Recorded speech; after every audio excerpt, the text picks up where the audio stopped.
شاید خواب باشم. من در میان مردم، در میان کوه، جنگل و دریا گم شدم.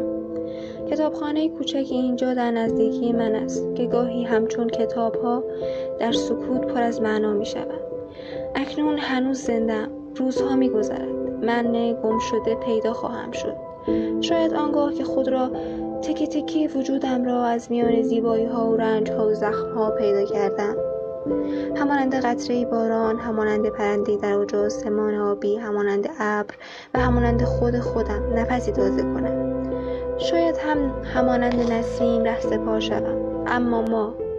اما ما که اینجا و اکنون هستیم، اندک امید اتاق دلمان را روشن کرده.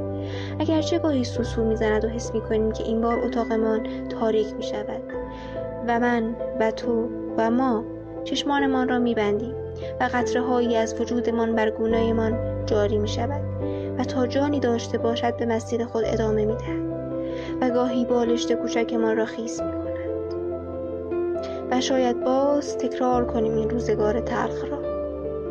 آن زمان شاید پنجره‌ای شوم و در شب ستاره‌ها را نظاره کنم، ماه را لمس کنم و حتی تصویر آن را در دریاچه وجودم تجسم بخشم و در روز کوه‌ها را، دریا را، جنگل را و همه طبیعت بیکران را نوازش کنم.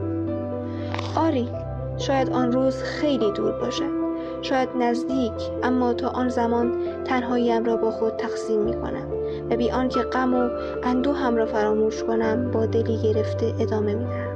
تکه تکه وجودم منتظر بمان، رها رقصان با سرودی از زیبایی ها به هم پیوند خواهیم خورد.